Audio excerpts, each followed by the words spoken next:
Balitang hatid natin ngayon. Grade 5 student patay matapos sampalin ng teacher. At wedding sa Iraq, pumatay ng mahigit 100 katao.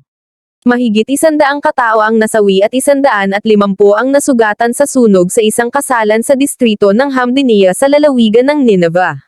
Sa ngayon, patuloy ang paghahanap at pag-recover ng civil defense sa mga nasunog na kalansay. Sinabi ni Nineveh Deputy Governor Hassan Al-Alaq sa Reuters na 113 katao ang kumpirmadong namatay. Nag-ugat ang sunog sa sinindihang paputok para sa pagdiriwang. We saw the fire pulsating, coming out of the hole. Those who managed got out and those who didn't got stuck. Even those who made their way out were broken, ayon sa isa sa mga nakaligtas.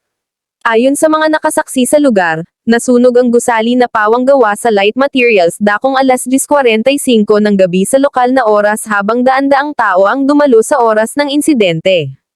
Patay ang isang grade 5 student nitong Lunes, 2 ng Oktubre, matapos sampalin ng kanyang guro sa Peñafrancia Elementary School sa Antipolo City.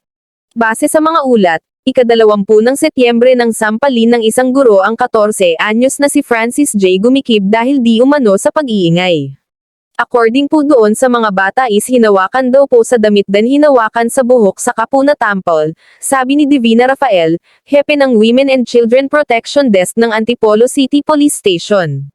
Nakapasok pa raw ang bata ng ilang mga araw ngunit unti-unting siyang nakaramdam ng pananakit sa ulo at tenga na sinundan ng pagkawala ng balanse at pagsusuka kung kaya't dinala na siya sa ospital. Sinubukan pa raw puntahan ng magulang ng estudyante ang guro upang kausapin ngunit hindi raw nagpapakita. Ang gusto niya is makausap yung subject teacher na nakapanakit sa anak niya pero ang nakausap ay advisor.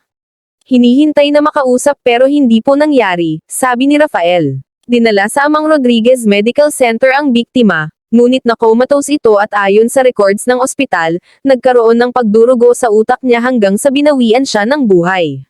Patuloy na iniimbestigahan ng mga pulis ang insidente, habang isa sa ilalim pa sa autopsy ang bangkay ni Gumikib ngayong Martes upang matiyak ang kinamatay nito. Inihahanda na rin ng pulisya ang mga reklamong homicide, at paglabag sa Republic Act 7610 o Anti-Child Abuse Law, laban sa gurong nanampal habang pupuntahan naman daw ng DepEd Superintendent ang paaralan ukol sa insidenteng ito. Thank you for watching. Please support my Smile YouTube channel. Like, share and subscribe for more videos.